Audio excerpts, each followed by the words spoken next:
May the gods keep the wolves in the hills and the women in our beds. Good evening, ladies and gentlemen. Blood you seek, you're welcome to join us. The Thessalonian you're fighting. He's the biggest man I've ever seen. I wouldn't want to fight him. That's why no one will remember your name. When all else fails, fresh tactics. You don't set out to build a wall. You don't say, I'm going to build the biggest, baddest, greatest wall that's ever been built. You don't start there. You say, I'm going to lay this brick as perfectly as a brick can be laid. Yeah. And you do that every single day. And soon you have a wall. Welcome to the My Father podcast, where men on the same mission come to grow, have discussions, and educate one another. If you want to become a supporter or join our community, go to www.my-father.com. All right, everybody, welcome to the My Father podcast. I am joined here with my old friend, Ingmar. How you doing, man? Living life. Huh? So it's something I think the listeners would want to hear is this story about the last memory you have of us, because I don't remember it at all. Well, Roland, you and I, we go way back. Yeah. And one thing that sticks out in my mind, it's a thorn, so to speak. You and I, we got into a play fight. We didn't exchange blows as far as fist fight, but you and I came at you playfully, and you picked me up because I was too dumb to realize that you were so intelligent that you were like, all right, this guy's so fucking tall that I'm gonna pick him up by the legs. And you picked me up. All I had was legs to grab. Yeah, all you had was legs. And you picked me up like a child, and I was like, fucking useless now. Well, great. What was it about? Were we just messing around, or what? I don't remember. We were just messing around at Guatama Village. Okay. Yeah. That's fun. I live near there now, so that's funny. That's Mm-hmm. Man. So yeah, it's weird how I don't remember any of it at all. You think I remember? Interesting. Yeah. We're the same age. Come on, man. Train your mind. Start exercising. Honestly, I feel like I've maybe learned so much other stuff that I just squeezed the stuff out that hasn't, Yeah. There's a lot from my high school times that I'm slowly I don't remember any of that now. Yeah, same. Yeah. So thank you, man, for being on the podcast. I know I kind of off the normal path, right? I don't know. Have you done podcasts before? Never. This is the first one. I'm a greenhorn, so to speak. No, that's cool, man. This is my 11th episode, so I'm fairly new to the whole thing too. So yeah, and I hope you blow up. I hope you need some more moderators. That's the hope. Thank you, man. That is the hope. So we didn't really have a talking point. We just wanted to talk about your life and kind of where you are and kind of just you as a person, man. I want to catch up with you, and it's like a shoot the shit between me and you, really. Yeah. So where did it all start? Were you born in the States, or were you born out of the States, or what's that? I don't know anything about this. Okay. I was born in Tallinn, Estonia. Okay. Yeah. Northeastern Europe. And my grandmother, unfortunately, was sunbathing one day and happened to catch cancer. Wow, really? Is that how that works, huh? Just one day? No, it wasn't it wasn't like your typical cancer. It was Chernobyl. I don't know what this is. Dumb it down. Chernobyl. Do you know what Chernobyl is? No, I've never even heard of it. The nuclear meltdown of Chernobyl. Okay. Yeah. And so all this radiation flew through the air, and she was sunbathing at the time and caught cancer. Wow. Yeah. And then ended up in the United States, Portland, Oregon, of all places. Was there a reason they did that, or was it just threw it on a threw a dart up there, and that's where we're going. No, her friend in college. She spoke with him, and he's like, come to Portland. Like it's sweet, super sweet. Like you can get a house, you can buy a car, you can do whatever you want there. Yeah. And she was like, all right, and ended up in the States. Ended up in the States and came back to visit while she was in chemotherapy constantly. And eventually she died at 54. I was 16. I remember that moment. It was a sad moment, and I couldn't cry. It was one of those moments where you're like, you don't know what to do. So your grandma raised you then? Yeah. Okay. Pretty much. My mother worked 2 jobs, single mom. Yeah. You know, father was off doing his own shit, and did your father come with you when you came to the States or no? Absolutely not. My father's never stepped a foot on United States soil ever. So I guess, when did he leave your life? 2. Okay. And then your mom raised you. You guys moved to Portland. You go through. So you went to. How old were you when you moved to Portland? 7. Well, first I came to Portland when I was 3 to 4 on a visa, on a work visa. My mother had one.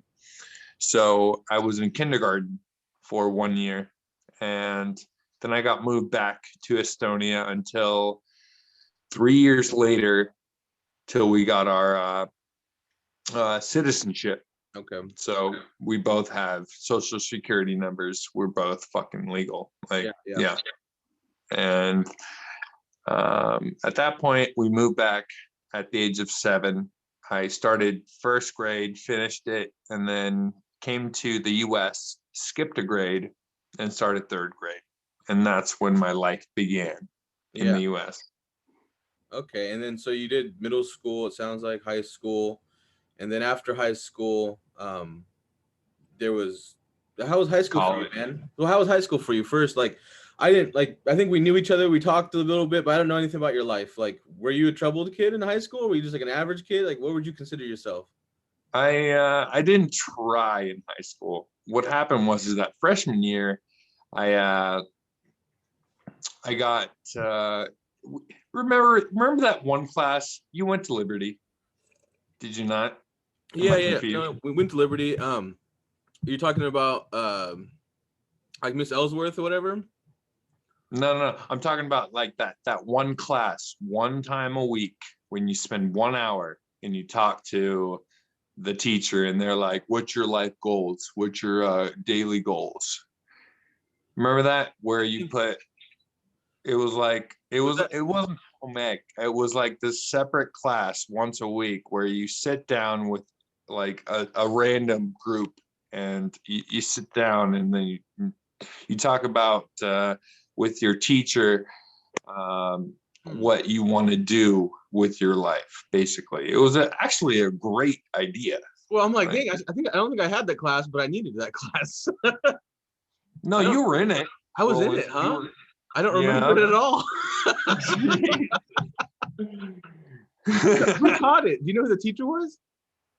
I had this gentleman. He's a good man. But he asked me, he's like, "What do you want this year?" And I said, I don't know. I want all B's in all my classes. And you know what I got? I got all A's and 1 B. Fucking stupid. Yeah. No, I don't remember the class. I wonder who it was. Man, this is becoming a problem.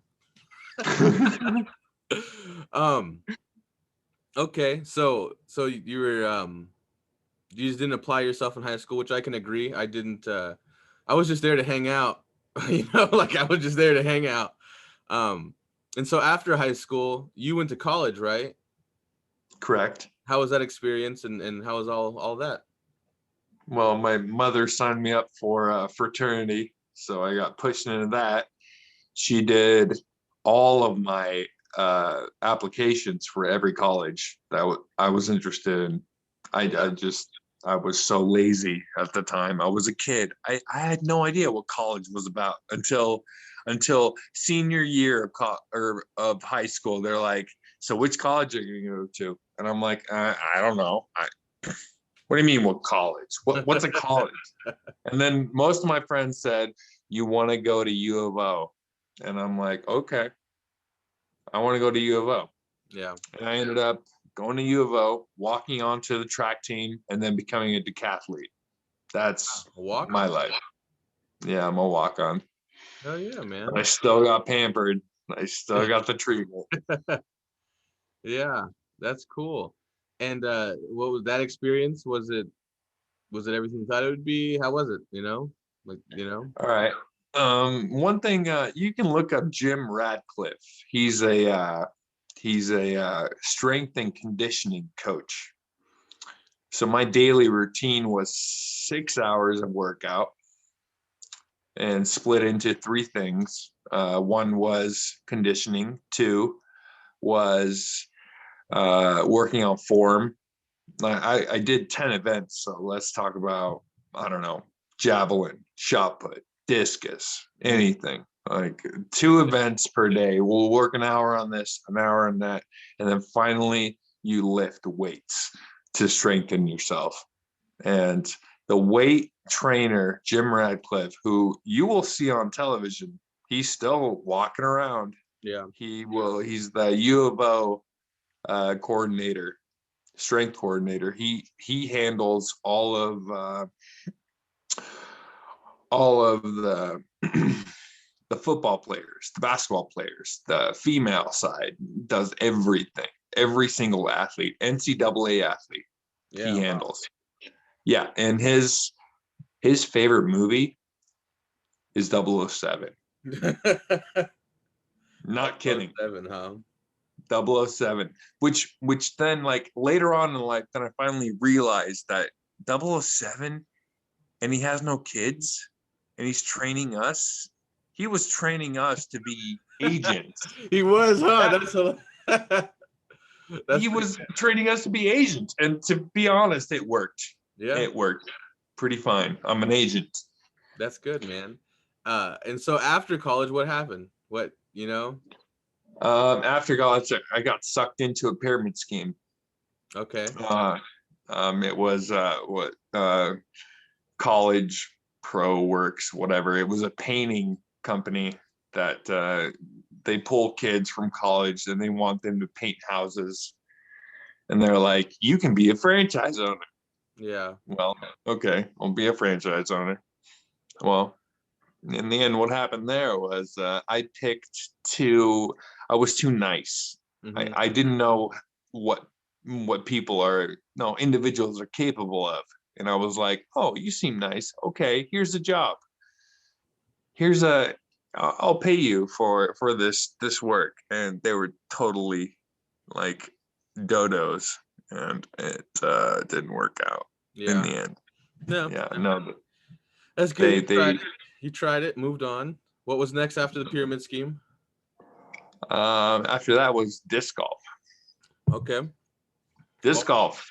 And then I became semi-pro. I can put a disc golf disc 525 feet from. Is that far? I don't know. Is that average or is that far? I have no idea. Okay, let's put it almost 2 football fields. Almost. And you can put it in a basket from that far? I can far. Yeah, I can get close. Right. Let's put it that way. That's pretty good. I've only done it one time, and I couldn't barely throw it 30 yards, so it was a mess. Well, that's cool. Disc golf, and then after disc golf, how old were you around that time? 22, 23. Okay, so you're still fairly young. You got a lot of life to live still. Yeah, it gets worse. What's going on after that? After that, I figured out that I had ADD, quote unquote ADD. Like, I have attention deficit disorder, which I figured out is simply not true. There's no such thing as ADD. Really? Really. How'd you come to that conclusion? Well, because when I take that medication, Adderall, Ritalin, whatever, it speeds me up. Sure, like my mind gets sped up, and I'll clean a room, and then I'll study, and I'll do this and that. But in reality, I don't need that medication. My mind is fine without it. I've lived in Estonia for a year and a half now, and I don't need any of it because, well, it's just what happens is that women bear a child, okay, and they will give Ritalin to their child to calm them down, so the women, don't have to worry about their child as much. Wow. They want to make them tired. Wow. And Yeah, that's crazy. That's where Adderall comes in. And like, so, let me give. is that like giving an addiction to a child then? Like, Yeah, think about it. yeah. Wow.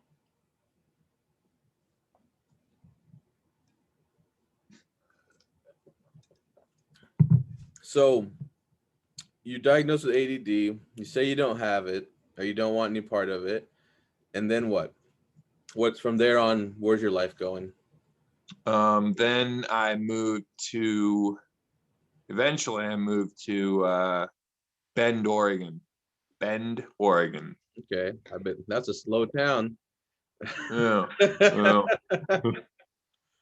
And Bend, Oregon is a lovely place. Trust me. Just get to know the roundabouts. Yep. I've seen a Jeep high centered, meaning that like all the tires are off the ground and your Jeep is useless, basically. Yeah. I've seen that. That's pretty interesting. But I started out as a dishwasher, and then worked my way up to a busser and an expediter, and then finally a server. And I didn't want anything else. I was happy. Where was that? Pine Tavern, Okay. Greg's Grill in Bend, Oregon. And so you were happy just in a small town doing your thing? Yeah. Cool, man. And my brother in college, he was who I stayed with. So he had everything on lockdown. He knew exactly what was going on. So he walked me through it, which is nice. This is your biological brother? No. Okay. He's my fraternity brother. Okay. There's absolutely no difference, fair. In my opinion. Yeah, fair. Yeah. So he was in Bend, Oregon with you at the time, right? Yeah. Okay. Mm-hmm. Cool. So dishwashing, and then what's from there on out? What's going on?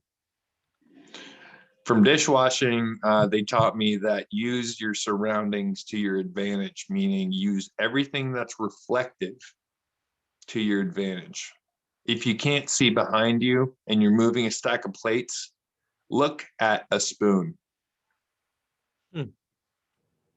Look at something. Yeah. That gives you some idea of what's going on behind you. Yeah, because you don't have eyes in the back of your head. Yeah. It's awareness. Yeah. Huh. So that's one thing. Yeah. And then after that, where'd you go after that stay in Bend? After the stay in Bend, I went back to Portland and lived with my mom for a little while, and wasn't having it. Wasn't happy. She would constantly give me shit, like, you're doing this wrong, clean your room, do this and that. Like, I'm 23, I'm 24, I'm young still, like, stop it. I'm not that young. Yeah. But she kept me in line, and I continued disc golf, and beyond that, then I got into Halo. Yeah, big time. That was a fun time. I cannot wait for Halo 6. I am so excited. You have no idea. I've been contemplating getting an Xbox again, but I can't because it's so addictive to me that I just have to completely stay away from it. I will waste so much time. I know I will, and I don't want to. Oh, that's true. You're a man of knowledge and a man with determination, of course. So I understand that. Me, I got time. I'm single still. So No. When I was married, man, I played a lot. And I think that had a lot to do with my divorce. I played, that's all I did. I'd come home from work and I would just play. You know, my free time I would play. And so after my divorce, I was kind of like, I need to change a bunch of shit. And that was one of the things I changed. That, and I don't watch sports anymore. Like a lot of big things in my life, I got rid of. Well, that's good. Better. I mean, you went on to other things. Yeah. You got tired of something, you know. When you learn something and you figure it out and then do it every day, the same thing, that's when you're old. I stay young when I realize that, okay, every day you learn something new. Every day, one thing, at least one thing, you learn something. Okay. And that day when you realize that you've lived for weeks, months, years, for whatever, in a routine, and you haven't learned a damn thing, that day you're young again. Yeah. Again. Yeah. There's a question I like to ask people is when is the last time you did something for the first time, and what was it? And a lot of people, they're like, it's hard for them to remember because they just live in the same routine and just exactly, you know. Yeah, man. So you are moving back with your mom. That's not going too good. Where'd you go from there? From there, I went to Banks, Oregon. Even a smaller town. Yeah. And then I figured out how that works. I figured out how the entire town operates. And I brought in cans. I worked 2 jobs. I worked at the liquor store and I worked at the dairy, or not the whatever the I'm lost for words. The place where you serve chicken fingers or the little grocery store there. Is it Hanks or something? Jim's. Jim's. Okay. Jim's. Yeah. Okay. I worked at Jim's, and the owner had me working at 2 places. So Monday, let's say I'm at this spot. Tuesday, I'm at that spot. Wednesday, I'm back at this spot. That's how they work me. Yeah. And I was happy with that for a minute. I can sell you liquor based on taste. Like whatever you're in the mood for. You want the clothes come off? All right, well, let's talk about tequila.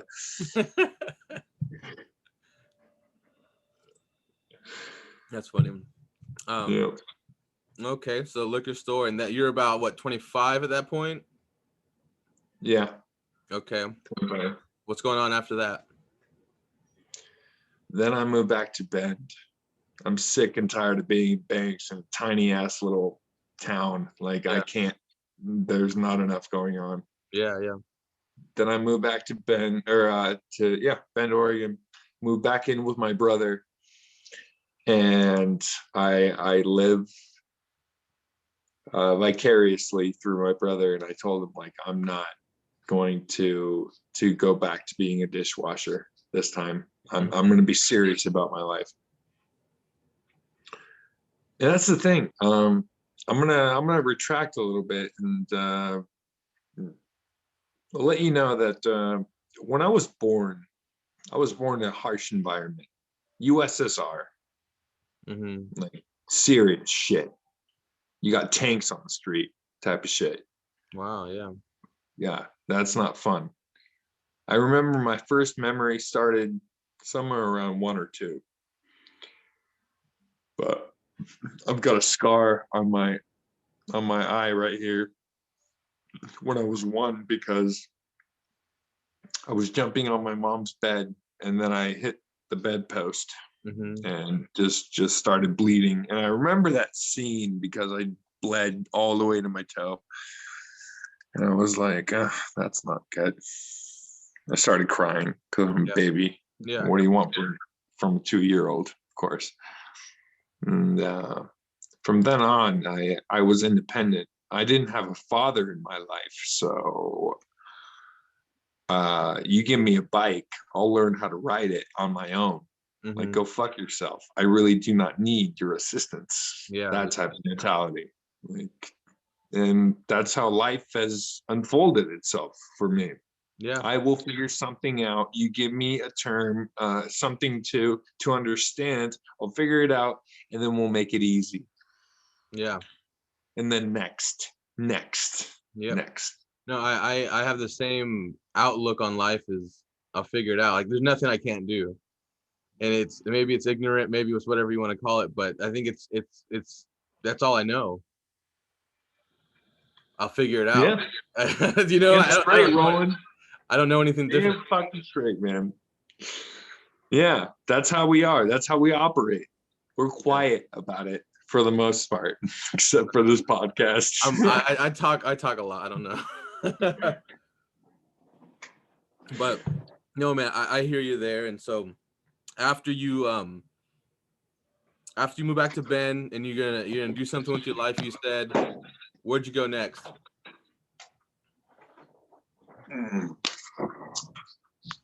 Where did I go next? I went back to Portland. Screwed up a couple times. I was depressed, sleeping out of my car. I was very, very on. I was homeless. Yeah. Yeah, and but I was content because I had a car that had a turbo in it. So I was comfortable in that car. Yeah. And that was the vehicle that my mother left me when she moved back to Estonia, 3 years before I finally moved back. And she left me that car, and I was driving around with it like I can press on the gas and then you can get sucked into your seat. And it was nice. It was a nice feeling. Yeah.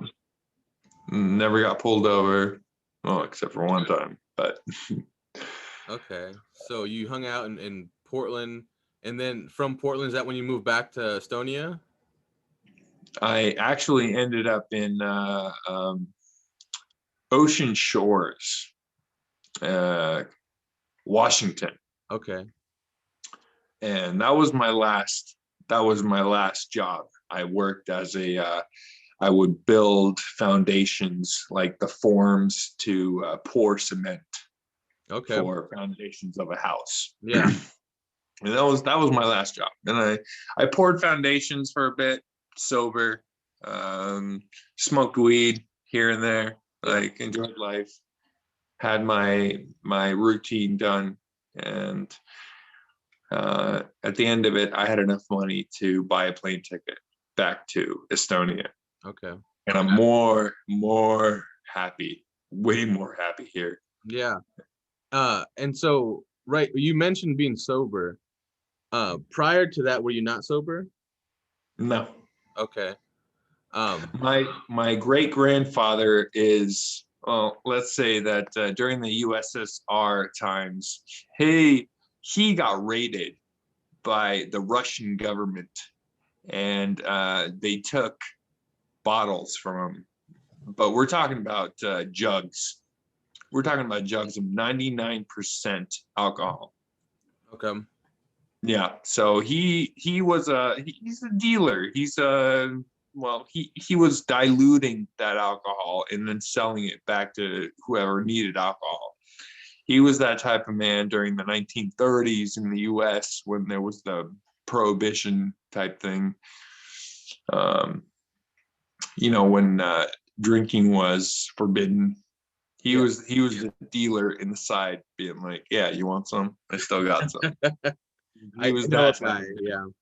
Yeah. So that's my grandfather. My father is actually also an alcoholic, daily drinker. Yeah. He drinks on the weekends, thankfully, and but he gets drunk and then he says stupid shit. And well, when you combine those two genetic lines with me, you get me. I'm an alcoholic. What are you gonna do about it? It's just good that you can see that and you can call it what it is, and good for you, man. Yeah. I'm not proud of it. No, it's just causality. Yeah. And so you're sober now. You move to Estonia, and is that what brought you to where you are now? No, my grandmother had cancer, remember, and she came to the U.S. and she basically laid the egg, so to speak, and then brought my mother and me after my mother's first divorce from my father, she brought me over to the US to start learning. Yeah. And, So, but I was talking about after you worked in Ocean Shore, you moved back, and is that what brought you to where you are now? yeah. Okay. And okay, and get this, some funny things about Estonia. So in 16 months, I've worked at first I started living at home, and it was nice. It was nice. My mother said, just take your time, understand how people talk, like understand the culture, get a job when you're ready, this and that. And I was like, all right, I'm gonna sit at home. And I got bored real quick. So I started looking for a job. Yeah. And then my first job was at Playtech. At Playtech, you analyze people's wins and losses through, there's a system that you go online and you gamble. You play, put real money down on your phone. You got a bank account, great. You got money in it, great. Mhm. I want to bet $10 on this blackjack game, great. Well, we're gonna see the wins, the losses, this and that. And if something's in question, then I get the email, and then I'm like, all right, this is confirmed. They're not messing around. So I mean, it gets up to like $15,000. Like, yeah. So you're just like, you're dealing with people's issues pretty much all day, huh? Yeah, that was my first job here. But what pissed me off, what got me out of it, is that you get a VPN. A VPN basically is like you open up your laptop and then you sign in. Okay, great. You sign in, you put your password in, and then you go online. Well, there's 75 different casinos that you have to search through. And when you get an email, the person who sent that email thinks that, okay, I know everything. Here. So they start asking you a bunch of questions. No, they don't ask me a bunch of questions. They just said, can you look into this? Can I look into what? Like, that's my mentality. Can I look into what specifically? And they're like, here's a screenshot. Okay, fuck, what casino are you from? Let me try and figure you out. Okay, I'm gonna try and look at one of the casinos, and then they're like, password. There's 75 casinos. Yeah. I'm gonna use a password, and every 5 times you use the same password, they ask you to reset the password. Oh man. Yeah, so out of 75 casinos, you set a password, and then you use it 5 times, you got to change it, and then when you go through the whole list, it's a nightmare. It's a nightmare. How long did that job last? I couldn't imagine too long. 2 months. 2 months. I made it 2 months. I'm pretty diligent there. Man, Unbelievable. yeah. Okay, so And then I took a step back, and now I'm working at a factory where I started as a person so we basically do Legos. Okay. But on a house scale.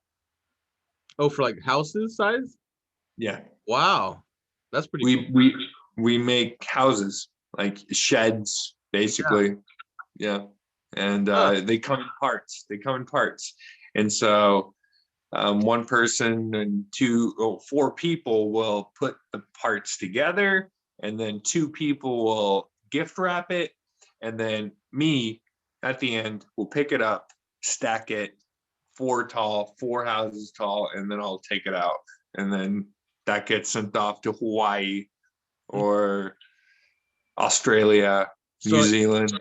Are you on a forklift all day, or is it manual labor? I'm on a forklift now. I started manual. I've lost 40 pounds.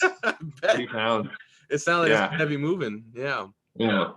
I lift tons a day. It's well, yeah, it's ridiculous. But I've gotten so close to the boss that well, I'm comfortable at least, and I have no insecurities about my position. Like they need me. Call me. Like I'm a bat signal. Give me a bat signal. Come running. That's good, man. But yeah. But so three positions in 7 months means, well, it's again starting to become a little bit numbing. I can't sit still. But there's nothing wrong with me. That's just how my mind works. That's how Elon Musk works. He can't sit still. He doesn't take drugs. He doesn't take Adderall. He doesn't take anything to slow him down. He simply is who he is. And that's natural. Yeah, no, I think I have ADHD. I have something. I don't know what it is. Autism. I don't know what it is. I have something, and I think if I just stay focused on the right things, then it's good. But when I start veering off, then I'm like, oh, that's where that I can see where people don't like that. And where I've noticed it really big is in relationships. It's very hard for me to stay focused on making my partner feel special, or even like romantic gestures are not normal to me. It's not something I'm very good at. So to keep like having that in the back of my head and not forgetting those things is very difficult. And so I wanted to get back though onto this whole time. You haven't really mentioned like your father very much. Like, was he in and out of your life, or did he just play no role at all? He played no role at all. He didn't pay child support, for one. Mm-hmm. And he left my mother at 2 at my age. Well, in 1991, a long time ago. And at that point, he got together with my mom's best friend and knocked her up as well. That dirty bastard. That motherfucker.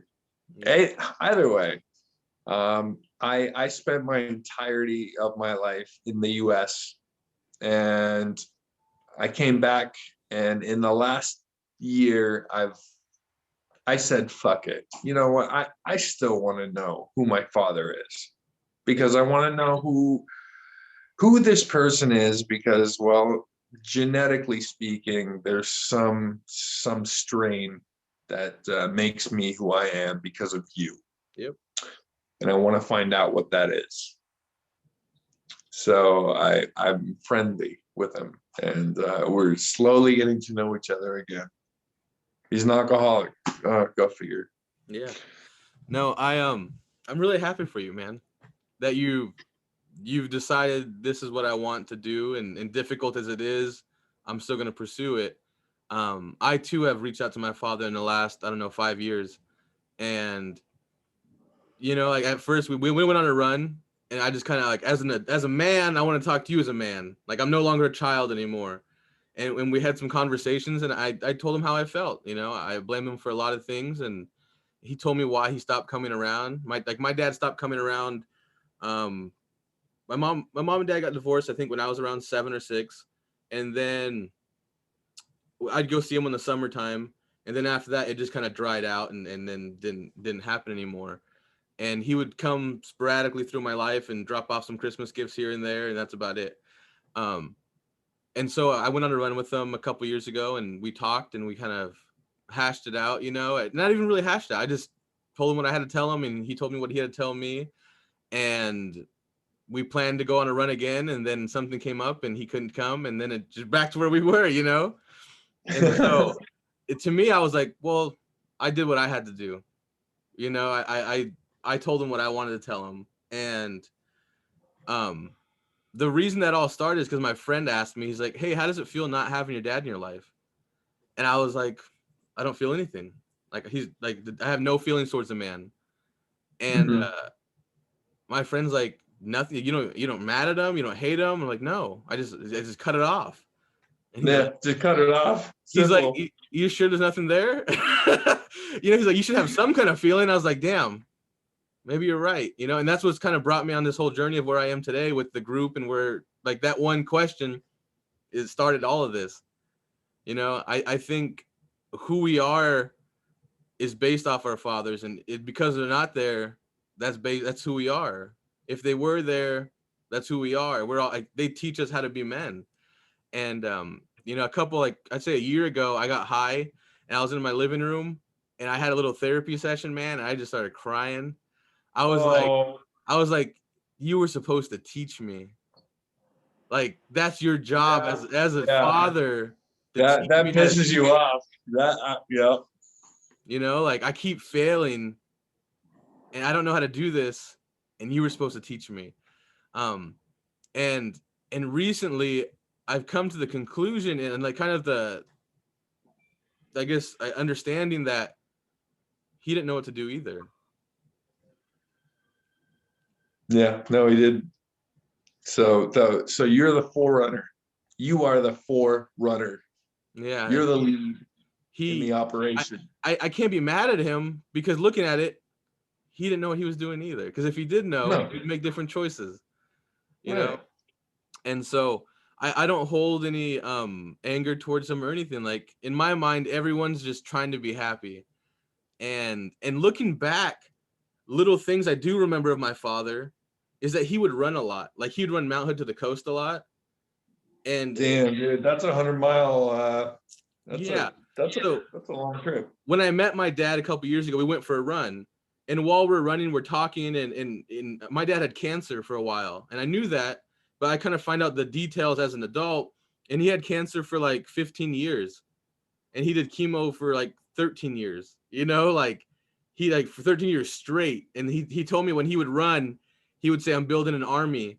And what he meant by that is like white blood cells, you know, because to fight the cancer. And I was like, damn, he's a hard motherfucker, you know? Yeah. But it, where was I going with that? What were we talking about? He didn't know what he was doing. He wasn't taught. Oh yeah, anxiety. So I think my dad had anxiety, or he had some form of anxiety. Because looking back, he would run a lot, and we all know that when you exercise, it helps the endorphins and all that calm you down. And I remember when he would sit on the couch, he would shake his feet a lot. He would come, you know. And then I talked to my mom, and she was telling me about how he bites his nails a lot, and I was like, oh, these are all forms of anxiety. Like it's all right there. No, that's cut and dry pretty there. Yeah. And so to me, I'm like, he had struggles that he probably didn't even know he had. And he just tried to figure out life, you know, without any knowledge. Was he a smoker? Nervous? I don't think he smokes. I don't know if my dad smokes. Isn't that a weird question? Like, I don't know if he smokes. Okay.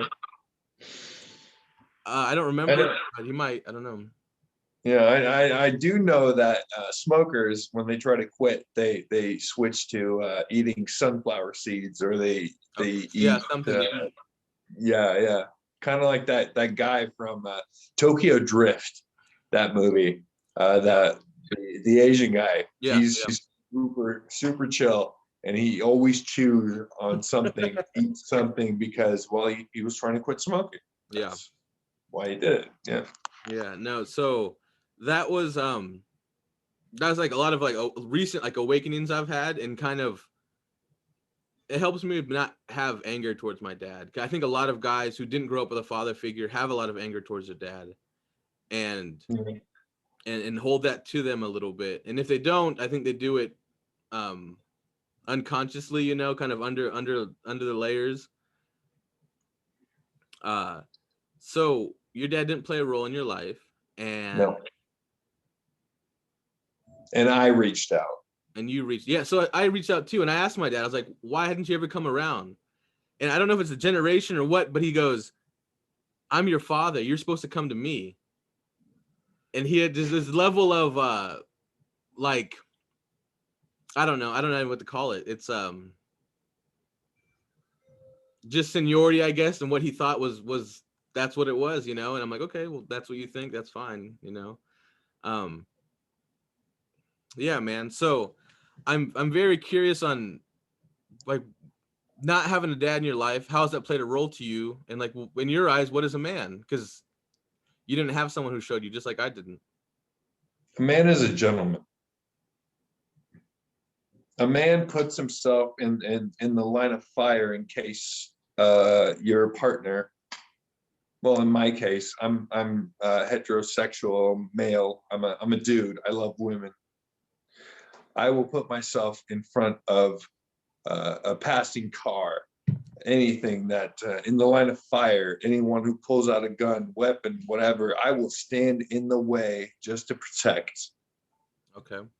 Because I care about someone else's life more than well, it's a sad conclusion, but I care about someone. Oh, I'd rather save your life than my own. And I've seen death. I've seen death almost 15 times. Really, man. Yeah. No, it's that's a hard one. That's a hard realization. I've accidentally, well, this story is a little bit sad. A friend of mine, a roommate, he has three sons, single dad, right? Three sons come over, 15, 12, and 9, I think their age. We hang out, we play video games, we play Call of Duty, we go disc golfing, and I pull out my longboard, which actually is right there. And I go longboarding. Well, the oldest son, 15, who is gonna be like the next big thing as far as programming. He knows computers, loves computers. Well, he gets on a longboard after he sees me on one, and a couple months later, he's dead. Yeah. He went into oncoming traffic over a corner. Yeah. He leaned in too much, and there was a car there that came in, hit him, and that was it. He's done. And then I sit there and I get the news, and I'm sitting there thinking like, fuck, that's like he wouldn't have been on a longboard if I didn't ride a longboard in front of him. Yeah. But that's life for you. No, it is, man. What are you gonna do? You can't like there's thousands of people who ride longboards, and like you can't take that and hold that to yourself, But I mean, I hold that close to me. That's a memory I will never forget. It was a young boy, very bright, very intelligent. He was gonna make it. Yeah. He was gonna make things big, and unfortunately, he flew too close to the sun. Yeah. So. So through all this time, you haven't mentioned any girlfriends or kids or fiancés. Have you had any of that stuff? Any? I've had 2 abortions. Never had a child. Okay. No engagements? 1 engagement that was stupid. Yeah. How were the abortions on you? Was it your call, her call? Do you mind talking about these things? I know they're very. Absolutely not. First time I was with a woman who now has 5 children. Okay. And at the time she had 1, and her and I were trying to conceive, and she got pregnant, but she was so high on this what's it called? It's a sedative. It's a highly addictive sedative in the US. Dex something, I don't know. Mm-hmm. I'm not. No, it's what you take for like horse tranquilizer type sedative that's still legal. Oh, that's Dilaudid.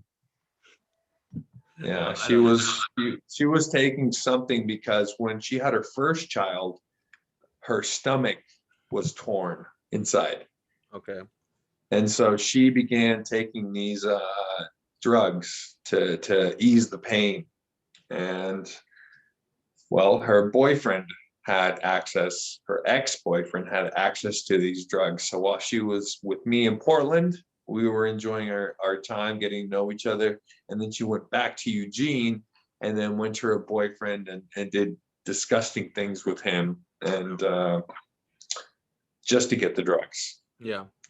It was just a shit show. It's not you dodged that bullet. I did dodge that bullet. she had a miscarriage because, well, she was filled with drugs. Yeah. You Yeah. can't have a child that way. Absolutely not. And I would not allow it.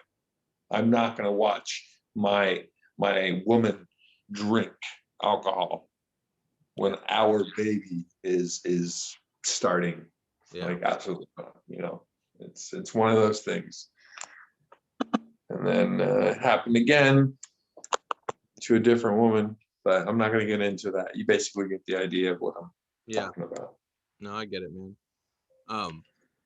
And so you had engagement that you said didn't pan out. You're lucky didn't pan out. What was the story with that? I was in a rehab. I was in this rehab location where they put people who are homeless into a hotel room, basically. And I met this woman who was pregnant, and turns out that her husband, her boyfriend at the time, was still in jail, right? Okay, so her boyfriend's still in jail. Great, grand. Like, that sucks. And you're gonna have this child with him. That's sounds like you got this timing down better than I do. But it didn't work out. She left the man, decided to raise the baby herself. I asked her to marry me. She said yes. And then I moved back to Estonia because I was sick of it. I was done because I figured out some certain very specific things that I do not like about the US. Mm-hmm.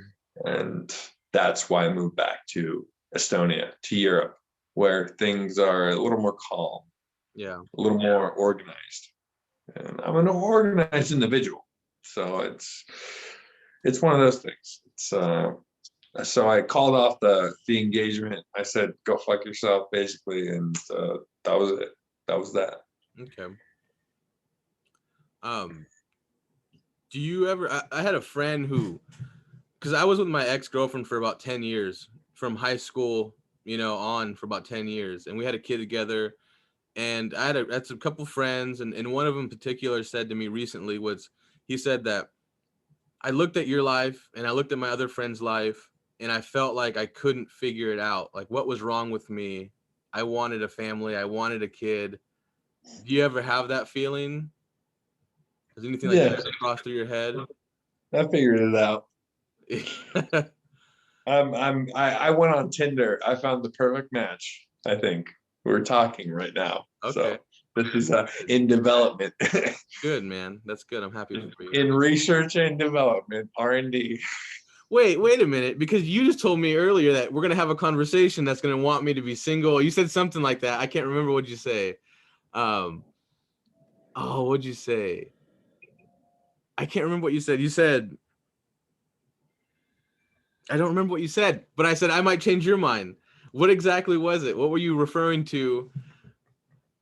Well, Roland, don't ever sell yourself short. Ever.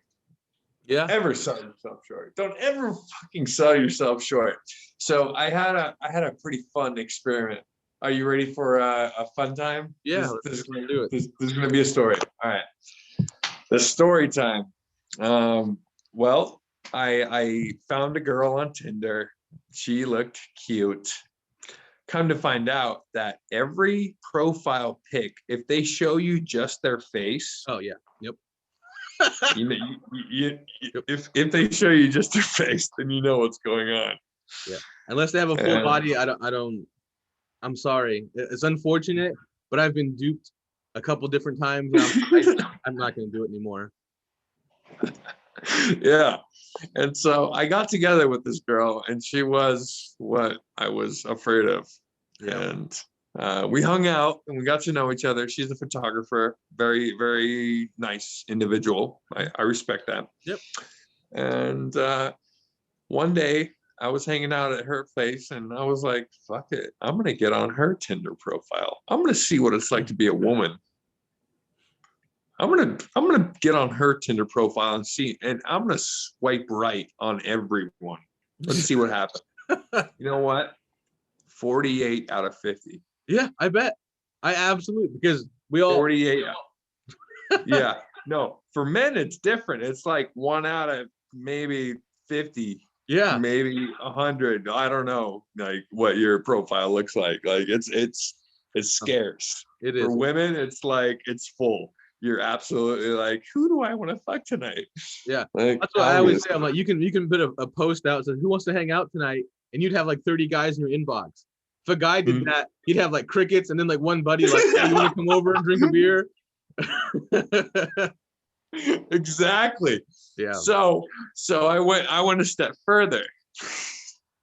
I picked 10 individuals and I was like, okay, out of you 10, I'm gonna start talking. And I started saying like, hey, you like jogging? You like dogs? You like neat. That's so cool. I love that. And every guy's like, oh fuck yeah, I like dogs, I like this, I like that.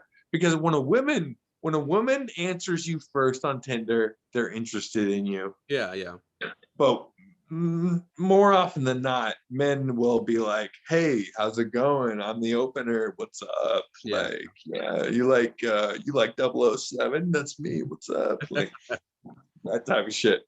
But I started coming up with crazy ass shit. Like, okay, I just came up with scratch and sniff hiking as a topic. They're like, where do you want to go? And I'm like, okay, well, how about we go scratch and sniff hiking? It's when you go hiking and you scratch trees and then you smell them. You throw them through and they played it off, huh? They're like, that sounds like a fun time. Exactly, Roland. Exactly. Yeah, they were into it. And I'm sitting on the couch like, these dumb motherfuckers, are you kidding me? Yep. Do you have any sort of knowledge of life whatsoever?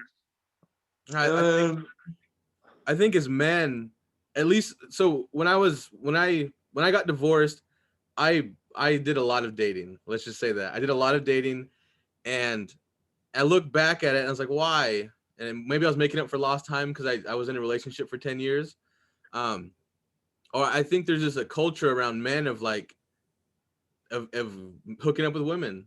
Like that's like our whole goal is to hook up with women, you know? And like when I'd go out with friends, the whole goal of the night was to hook up with women. And it's kind of sad when you look at it, like we don't even go out to have a good time anymore. It's the goal is to go look for women, you know? It's a quick fix, Yeah. Unfortunately. Yeah. Well, I took the experiment a little too far because one guy sent me it went further. Yeah, it went further. One guy sent me a dick pic, like first fucking sentence. I was like, hey, how's it going? Boom, dick pic. You were offended, huh? I was offended, yes. You know what I did? I took that dick pic, I went straight into Paint, and I put googly eyes on that dickhead, and I sent it right back. You fucker. Oh, man. And guess what? Then I went to work the next day. Guess who comes in to work? I was working at a liquor store that day. You're lying. It's the same guy. Same guy. You're lying. Oh my gosh. What happened? Did you let it be? No, he looked so depressed. He looked so sad. I wasn't gonna call him out. I could have. I absolutely could have. It's like, dude, you sent me a dick pic. You fucking fool. You're like, you sent me a dick pic. You're all mad at him. That's hilarious. Oh. Yeah, I didn't go through with it. I decided that it's like looking at his eyes, I could tell that you are depressed and very sad. You're at a liquor store buying alcohol. Like, obviously, you're not a very happy person. So yeah. I'm gonna let you just do whatever you do. Like, fuck it. Good for you, man. Yeah. Oh, but it takes intelligence to understand these things before you act. Yeah. Outrageously. So it's trial and error. I've chewed people out, and to this day, I kind of regret doing some of the stuff I've done. So when did you come to that realization that, you know, like when you say you regret that, when did you have that turnaround to like look at your life and be like, oh, I probably should have done that. I probably should have done that. You know, was that a young age, older age, last week? 25. Why 25? I don't know. At some point, I was sitting at disc golf. I was playing disc golf, and I sat down and I was like, you know, it doesn't have to be this difficult. Life doesn't have to be this difficult. Like, why did I make life so difficult for myself? Yeah. Like, what are the causes, cause and effect, this and that? I'm a scientist, so to speak. Like, I enjoy understanding the truth of something. Yeah. Flat earthers. You know what flat earthers are? Yeah. What I think is hilarious is that if you look at the moon, right? You know what the moon is. Yes. And you see that curve Yeah. when you have a crescent moon or a waxing moon or a waning moon. That's the earth. You fucking idiot. That's not the sun. That's the earth blocking the light from the sun. Creating the shadow. Oh, yeah. So look at the shadow. Does the shadow look flat to you? Unbelievable. Some of these people. That is a good point. I never thought of it that way. So yeah, it's pretty obvious. So throughout your time, man, and you tell me your life story, in your opinion, what's been like the hardest time through it all? The most difficult time was being a decathlete. Really? Why? Running track for the University of Oregon, an NCAA athlete, juggling that 18 credits, meaning 4 to 5 classes and courses rather, and studying and a fraternity life all at once. That's probably the highest I've been. Now, here's a personal question. I grew up like playing sports my whole life. And so after high school, I continued to play like flag football and basketball, and I had sports. After I tore my Achilles and now that I'm getting older, I don't play very many sports. And I've noticed that I miss that. Oh, yep, there it is. I miss sports. And I think I miss the camaraderie. I miss having a team, having that. Do you ever feel like that? Yeah. Then I go out and play disc golf. Fair. That's my next plan. I just go out and play disc golf. Yeah. It's golf, but I get to study wind. I get to test discs. Yeah. I get to play that. You get to smoke weed if you want. Not here. Estonia is illegal. Weed smoking is illegal. But then I tell some people who have smoked weed, I was like, yeah, I used to chew gummies, cookies. I used to have fucking, I used to have, what's it called? I'm starting to lose it. I'm starting to lose some of my English, and it's sad. It's sad. Butter, weed yeah. butter. Weed butter. Yeah, weed butter. Yeah, put it on your fucking sandwich in the morning. Yeah, there's your remedy. There you go. But in Estonia, in 16 months, I've been able to regain my language so quickly that the only person out of 200 people that I work with, he's like, dude, you're losing your English accent. You sound more and more like an Estonian every day. It sucks. And I was like, what the fuck? All right, well, I still got English. So Yeah, there you go. yeah. Was it hard? Like, do you feel like you're accepted there, or are you seen as an American?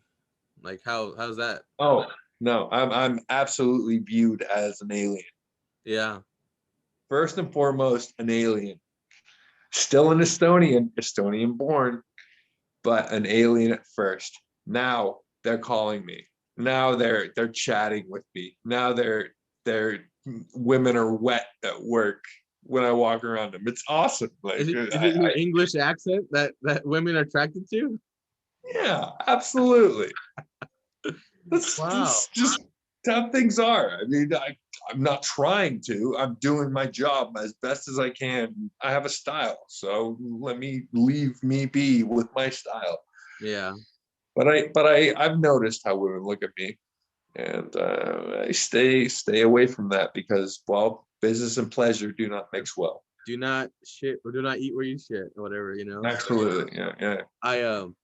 I definitely apply that to my life, and when I work jobs in other places, and I'd have some women tell me some things, and I was just like, I can see what you want me to do that with you on that desk, and I'm not going to do that. And so yeah, I don't do that. I think that it's very easy to. I think people do it because it is easy. You work with them, you're with them for the majority of your day, but I still think it can lead to some bad things, you know. Absolutely. You don't want to come to work the next day with the person you just broke up with, and you're both working together, and then one of you is going to quit that job. That's bullshit. Yeah. That's why they always say don't shit where you work. Yeah. So I'd love to dig into something a little deeper. I know your mom worked 2 jobs. Your grandma had passed away. So who was your role model growing up? Goku. Okay. So you go Super Vegeta. Saiyan. You go Super Saiyan. Oh yeah. No, more Vegeta than Goku. Goku's too pure. I'm a little more evil. And so you had no guidance, it sounds like. Would you agree? No. I found guidance through other methods. I found something that I was interested in constantly because, well, what else is there to do? I'm not going to sit around. Mm-hmm. I don't have time for that because, well, I'm going to start to fidget, and I'm not a fucking fidget spinner. So I'm going to apply myself towards something. I'm going to hang out with someone. I'm going to get to know someone. I'm going to find something to do, and then new ideas are born, seeds are planted, and these things are wonderful, absolutely wonderful. So I have no apprehension as to meeting someone new or getting to know someone new. It's comes naturally at this point. Yeah. What I noticed for myself is my mom was doing her thing. She didn't live the best life, and my dad was not around. And so now as an adult, I see like I have some abandonment issues, and I like to have people around me or like my partner around me. I don't like to be alone. And when I am alone, I have to keep myself busy. So I'm constantly like anyone who knows me knows, like I'll dive into like certain projects or certain areas in life, and then I go full force and I learn everything I can about it. And once I've like mastered it, I move on to the next and then move on to the next. And so I look now and I take a step back and I was like, man, like, am I just like running from something and just like keeping my head so buried I can't put my head up and see what's around me, you know? No, that's called evolution, my friend. Is that where is there a line anywhere between that and unhealthy? I don't see any unhealthy there as long as you keep yourself fed. My choices, where I was making healthy choices, but I can see where someone could make the opposite, bad choices, and then it looks bad. You know, like the stuff I was doing was good, but I was still where my head was and how unaware I was, I think, was still an issue. You know, just because I was doing like positive things, I think is still an issue that I have to look at and kind of be aware of. Yeah. Well, I don't think it's unhealthy at all. That's just who you are naturally. I mean, what are you going to blame? Genetics? At the end of the day, what I'm going to blame is my childhood wasn't the best, and this is how I'm coping with it. They say who you are at 7 years old is who you are as an adult. So who I was at 7 years old is who I am as an adult, and I'm just trying to cope with it the best I can. You know, Well, so who's Ingmar at 7 years old? I don't know. You picked me up. You know me better than I do. You were a tall, skinny kid in my arms, and I rocked you. Yeah. No, at 7 years old, everything you had going on, everything that you had in your head that you didn't tell people, that's the stuff you're still dealing with now, and you're just figuring out in your adult way, you know. Yeah. And I It's try kind to, of cool. yeah. So if you think about it and start unpeeling that onion, you're like, I think it takes a lot of like self-reflecting and being willing to say, yeah, you know, because I think a lot of us don't. At first, we're like, no, I don't have that, or I don't act like that, or I don't have those tendencies. But when you really look at it and call a spade, you're like, yeah, it is what it is. Is what it is. Exactly. Yeah. Oh, in Bend, Oregon, I got a chance to be a blackjack dealer. That was a fun time. That was sweet because I got to, I put on my slacks, I put on a white shirt, I put on a bow tie, and then we go into these $1 million mansions, like sick homes. Yeah. And we set up our tables, and then I deal cards. I got 6 people. That's like, cool. Yeah, but I'd read out their numbers. I was, my code name was John because I didn't want. You don't want to know I your didn't want. name. No, absolutely not. They'll find me. Put a hit on you, yeah. Yeah. I did a wedding out there once, out on some golf course with like $1 million homes. It was pretty cool. Big golf course, nice views. Yeah, you know Trump's been there. I did not know that. Yeah, he has. He's been to Bend. Huh. Yeah, man. I'm trying to think what else questions I had. Okay, here's one for you. What do you think your purpose is, Ingmar? Do you believe in a purpose? Do you believe any of that? Purpose. Well, I believe that everything happens for a reason. I believe in Murphy's Law. Anything that can go wrong will go wrong eventually. I believe that out of 3,000 gods, well, you're free to pick. You can pick Jesus Christ. You can pick Christianity. You can pick Judaism. You can pick Zeus. You can pick the Greek gods. You can pick the Indian gods. You can go to Buddha. You can do anything you want. You can believe in whatever you want. But ultimately, I believe in the God of death. Mm-hmm. You can run through life all you wish, but eventually every single one of us will meet death. So that's my God.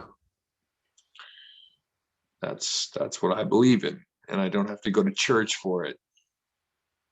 I simply listen and walk around and understand that there's danger everywhere. And that's death. Playing jokes, playing games, you know, it's a reality. When I was 12, I got sucked out into the ocean at the Oregon coast. I was in the water, touching sand with my toes, and then I wasn't able to feel the sand anymore, and I thought it was cool. Like, okay, I'm floating around, and then next thing you know, I'm twice as far as I thought I was. Mm-hmm. I was being sucked out. So, being an idiot, I started swimming back as fast as I could, straight back. An intellectual will swim back diagonally to save energy, but I swam back straight back and swallowed a bunch of ocean water, was screaming at my mother, like, help, help. Yeah. She was on a date. She was on a date. She didn't give a shit about me. Yeah. That shaped me. If no one's gonna help me, then I'm gonna help myself. Yeah. and I'm going to get myself out of the situation. I'm going to survive, and I'm going to learn that life is harsh, and well, I can get through any of it, all of it, and then some. And here we are, Roland. Yeah. So I've had the very like same mentality. And what I've noticed is I have a hard time trusting really anyone, but especially like older men. I had no older men, like I want nothing to do with anyone like who was older than me, who had any representation of a father figure, you know, like my whole life, anyone who tried to give me advice, guidance, I wanted nothing to do with it. And I think looking back, I think it was because I didn't have a father and I didn't trust that anyone could be that for me. No. Have you ever struggled? What was that? Yes. Yeah. And you're a stronger man for it. You know, it's better to be cautious. You're more like a firefighter. Yes, I agree with that. But what I don't agree with is it's a lonely road, and I don't think it's the right road. Yeah, you want someone beside you. You want to be taught, right? Like the ultimate goal is to be taught how to be a man and not guess. And then you look back when you're 60 years old and say, well, I fucked everything up. I want some kind of guidance, right? And so just recently, like I've opened myself up to finding mentors and pretty much asking like, hey, like I see you, like I have a friend now who I see you as a father figure to me. And that was a big step for me because I've never had anything close to that, had any, you know? So to me, that was me like being as vulnerable as I could be. That's awesome, man. Yeah. Be an open book. I mean, shit. Well, what's the point of holding everything back? What's the point of being silent? If you're an intellectual, which you are, I'm an open book for you. But I'm very cautious. I don't have the time to read people every fucking day and figure out, okay, you're an open book, you're smart, you're intelligent. I've got shit to do. Like time is of the essence. You are very unique, and I'm really glad you found me. You sent that group. Yeah, no problem, man. I'm happy you accepted it and you enjoy what you're seeing so far. Yeah. Well, let's make this a series if you'd like. Like we can absolutely. I want to do more. So before in the podcast, you probably heard we did more group stuff where we'd have kind of open discussions on topics, and I like that form better because it doesn't come off such like an interview. It comes off more genuine with everyone putting their input because everyone's different. Everyone's lived a different life. Everyone has different views on things, and yeah, man, the idea of the group is I just want to help men be better. I want to help, you know, a father be a better father and play with his kids more and make a better impact because I didn't have that. You know, I want him to be a better husband because I got divorced and that fucking rocked me. And I'm like, hey, dude, fix it before it's too late. Like I'm trying to help everyone. Like, you know how I called like, what's your purpose? My purpose to me is I went through that hard shit so I can help everyone else not go through it. You know, and if I can help some guy play with his kid and give his kid the life I never had, and now that kid has a way different outcome and he does great, then I did a small little bit I could. Yeah. What more do you need out of life? We do our part. Yeah. Right. You know, if you were to ask me what a man is, I know you didn't, but I'm gonna tell you, a man is a teacher. Is he like it took me a while to get it, but a man teaches his legacy, teaches what a man is. And so I don't have a son, so I don't have anyone to teach, but I can teach whoever wants to listen. You know? And you post this. And that's why I posted. Roland, Roland, you post this and watch and see. You're gonna have like a mailbox filled with women. Well, the thing is I don't know exactly either. I'm trying to figure it out. I fail. Like I just got broken up with about 4 months ago. You know, and it's not that I think we weren't that compatible, but I still fail in a few areas. But the fact is that I'm aware and I'm trying to change the things I want to change. There's some things that I'm not going to change on, and that's not who I am. And I think a man has to know that. I think a man has to say, I'm not okay with that, and it's not going to happen with me. And that's okay. I think a lot of men will fold and say, oh, okay. But then I'm like, you're not really standing up for who you are. You're not taking any stance. You're not, and I think a lot of men fall for that. And if we go back to the mother role, we were raised by women.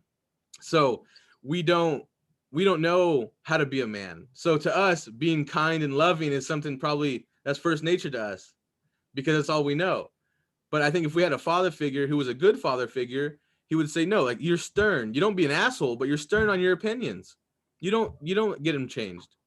And unfortunately, I wasn't taught that, and I'm learning that now, and I'm hoping I can teach other men.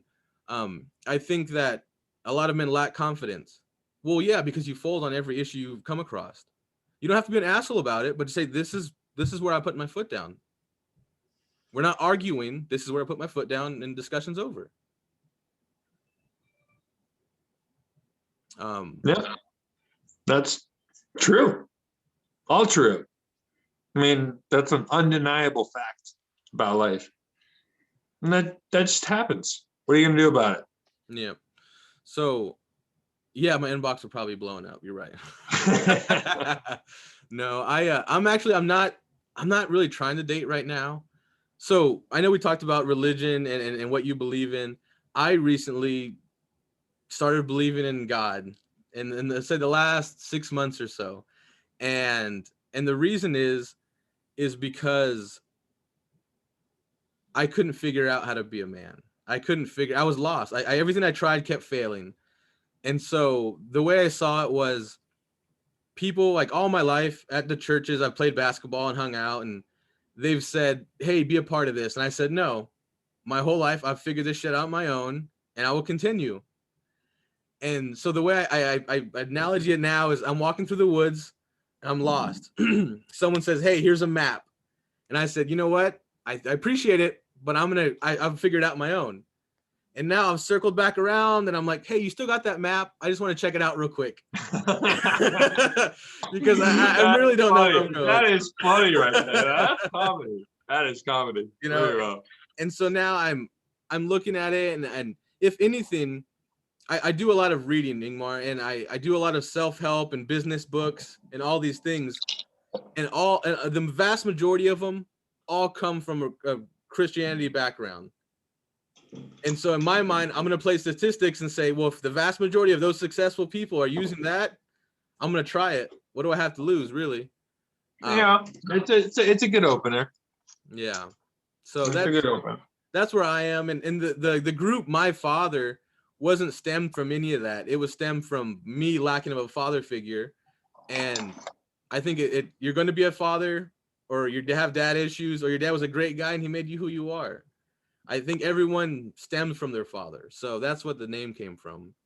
But yeah, back to my religious part of it is I don't push it on people. I don't even mention it in the group because I want people to see who I am and then ask me, like, how'd you get to where you are?